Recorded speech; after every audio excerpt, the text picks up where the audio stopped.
Merci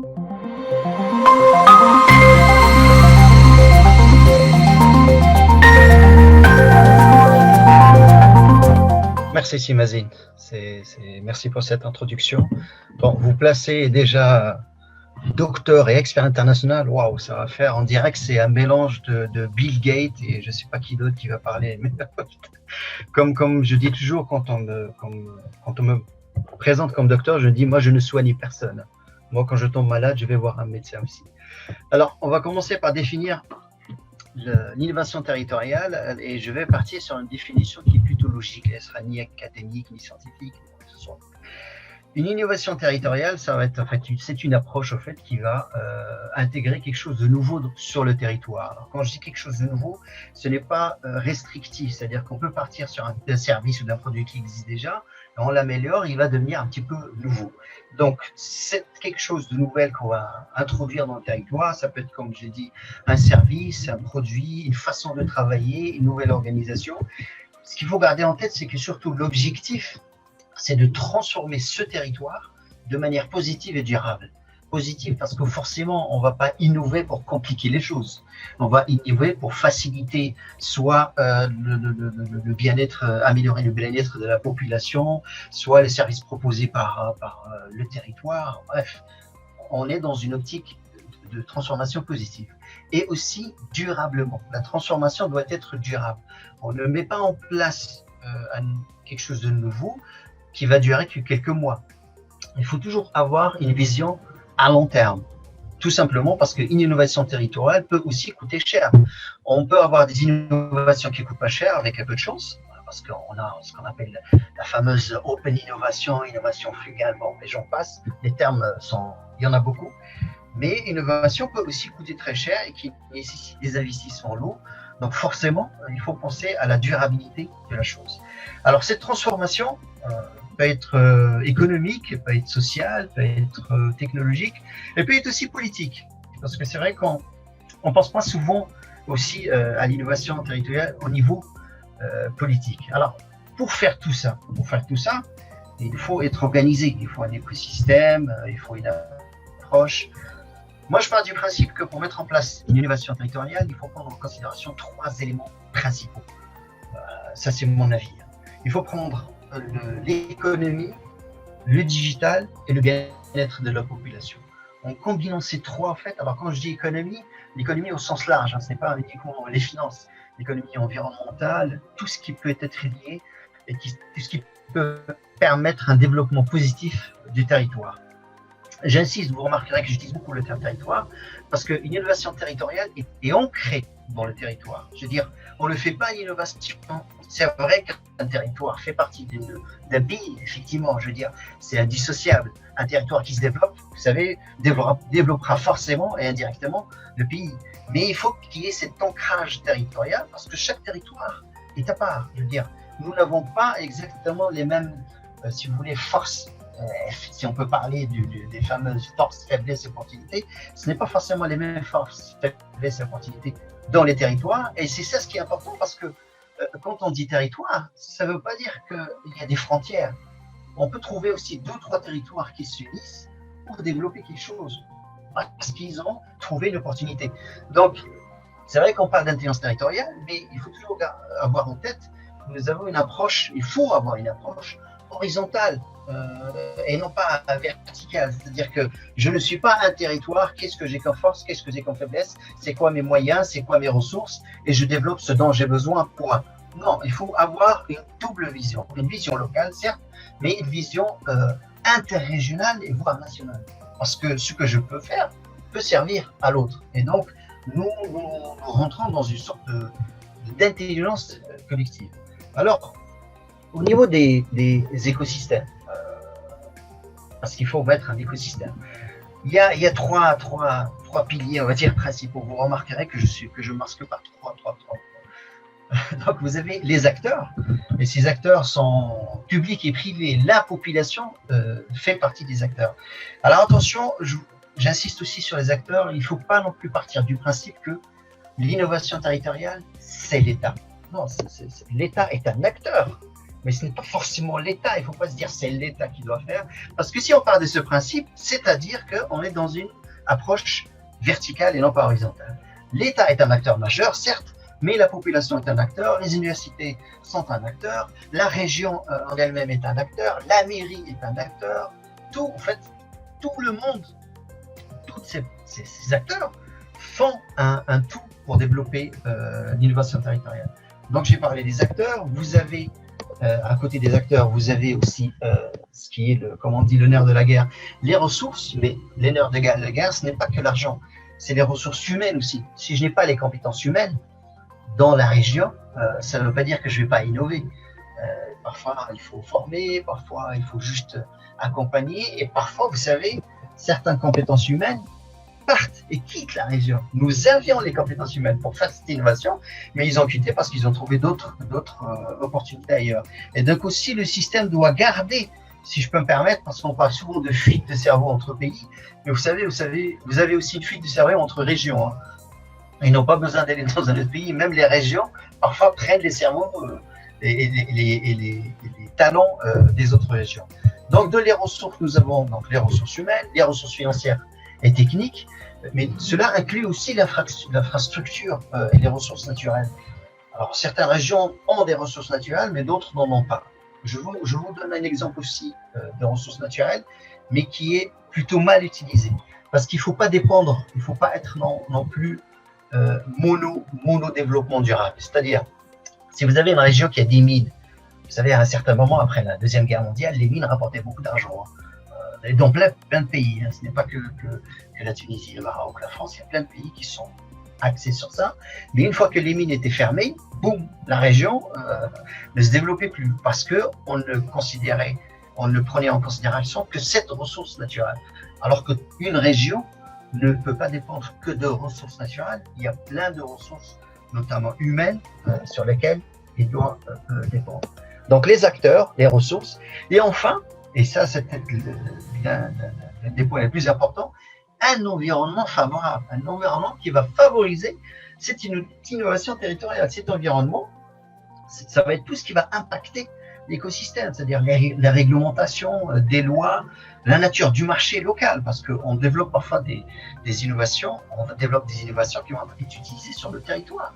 Et aussi la culture. Vous savez, la culture est un point très important lorsqu'on veut développer l'innovation territoriale. Et j'irai au-delà.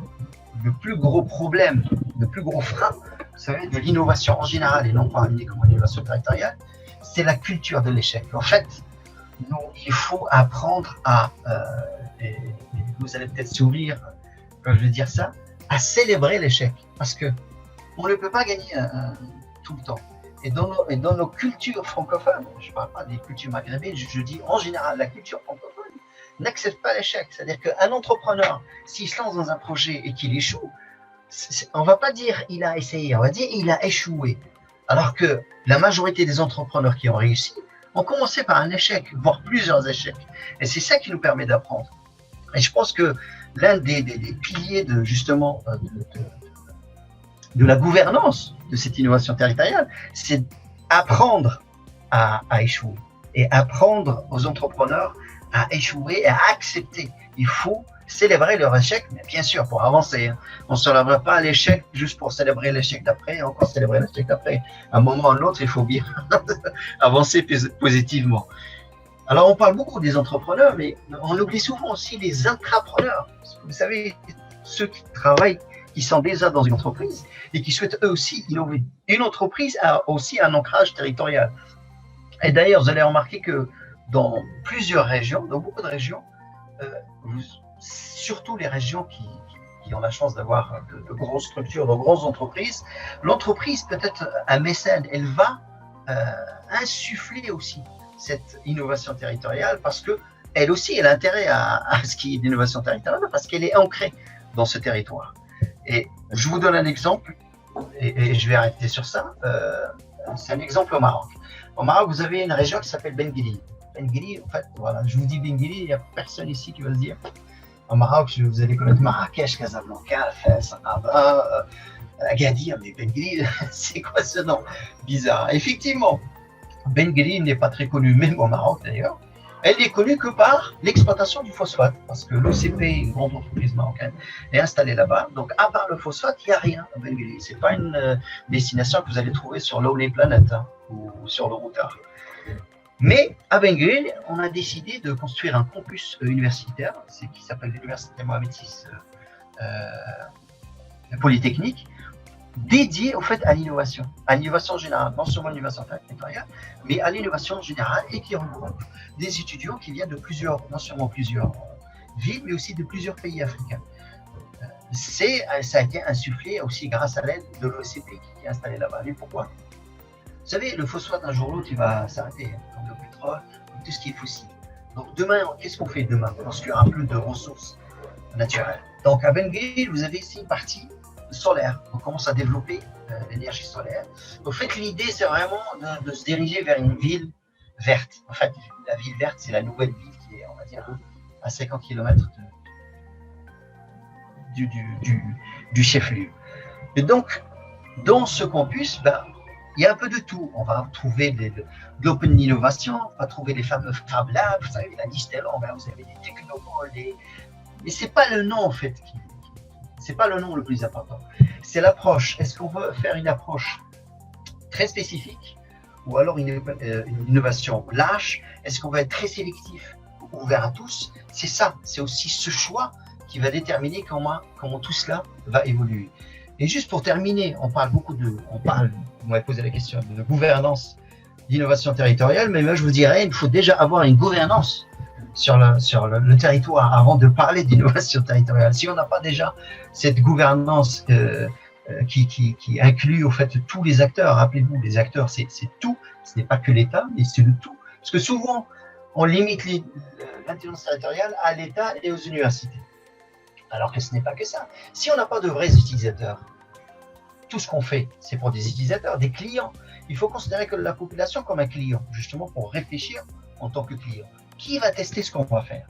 Il faut avoir de vrais testeurs et un vrai retour d'analyse des données. Il ne faut pas tricher aussi sur les analyses des données parce que ça ne nous arrange pas. Si ça n'a pas fonctionné, il faut le dire.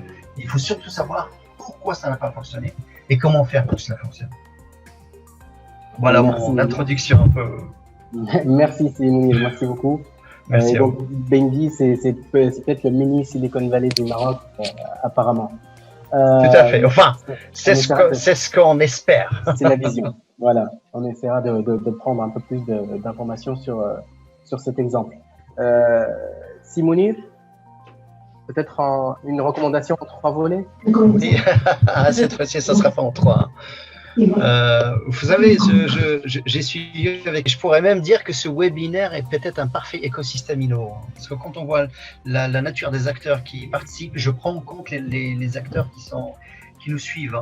Je considère, je pars du principe que nous avons peut-être des universitaires aussi parmi les intervenants. Et par rapport à ce qui a été dit, au fait, la recommandation va ressortir de manière tout à fait logique et naturelle après tout ce qui a été dit. Par exemple, Mme Boudino a expliqué l'importance du budget et de l'indépendance des territoires au niveau des ressources et des compétences. Monsieur Mejri, lui, a noté l'importance d'impliquer tous les acteurs et se doter d'infrastructures. Monsieur Augustin, quant à lui, a rappelé qu'il faut développer la compétitivité territoriale, justement pour accompagner l'innovation et accompagner les entrepreneurs nouveaux et ceux existants. Il ne faut pas oublier qu'il y a aussi des entrepreneurs qui sont déjà ancrés dans un territoire. Monsieur Wolfeli insiste sur la relation forte qui existe déjà entre innovation et entreprise, qui permet de développer des avantages compétitifs. Monsieur Gobert met en évidence une des approches de l'innovation qui est l'open innovation et l'entrepreneuriat. Monsieur Rachouri démontre l'importance d'un partenariat intelligent entre une start-up innovante et un gros groupe. Et enfin, Monsieur Relfi insiste sur la culture de changement et l'accompagnement des administrations locales. Donc finalement, c'est quoi la recommandation? C'est de prendre un grand groupe comme catalyseur de l'innovation territoriale. Pourquoi prendre un grand groupe? Parce qu'un grand groupe n'est pas une association à but non lucratif. Un grand groupe est là pour développer son business et améliorer sa compétitivité et attaquer des marchés. Vous avez la chance en Tunisie d'avoir des grands groupes d'envergure internationale qui innovent beaucoup et qui sont discrets. Je veux dire, c'est pas non plus Parfois, on cite le nom, personne ne les connaît, mais si vous balancez ce nom sur le marché international, tout le monde dit « Ah oui, on connaît parfaitement cette entreprise ». Alors, partir du grand groupe comme catalyseur, mais attention à ne pas tomber dans le piège partenariat public-privé des années 2000. Hein, parce que dans les années 2000, quand on disait PPP, en fait, on demandait à l'entreprise de signer un chèque, on faisait quelque chose avec, mais l'entreprise ne voyait rien. Elle dit, mais quel est mon intérêt? Donc, il ne faut pas tomber dans ce même piège. Et pourquoi on va partir d'un grand groupe? Parce que justement, on a vu qu'il y a des obstacles. Il y a des obstacles au niveau du financement, il y a des obstacles au niveau des législations. Monsieur Gobert, vous pouvez couper votre micro, s'il vous plaît? C'est bon. Donc, un gros groupe, justement, grâce à son poids et à son influence, va justement permettre de créer cet environnement favorable à l'innovation territoriale. S'il y a des obstacles réglementaires, bah forcément c'est un grand groupe, parce qu'un grand groupe est un acteur majeur économique, non seulement local, mais national aussi. Donc on ne va pas l'écouter de la même manière. Et cela va permettre de profiter à tout le monde. Les petites startups qui sont innovantes, parce que ce n'est pas une question de compétences. La Covid-19 a démontré comment les pays peuvent faire de l'innovation. Alors, c'est vrai que c'était surtout frugal. Et en plus, les pays en Afrique, on a une petite spécificité, une spécialité, ce qu'on appelle le système D. Et je considère le système D comme le niveau basique de l'innovation. Voilà, donc ma recommandation, c'est de prendre un grand groupe comme catalyseur à l'innovation territoriale. Non, c'est une idée assez intéressante qu'il faudra discuter un peu plus avec nos collègues tunisiens et le secteur public et le secteur privé. Non, c'est très intéressant. Et puis, donc, si je comprends bien, on a bien fait notre choix d'inviter aujourd'hui. Parfaitement. On fait écosystème à nous-mêmes, hein, c'est ça? Et j'inclus les personnes parce que je vois aussi les questions qui sont posées. On a vraiment une vision globale. Oui, non, c'était très très bien.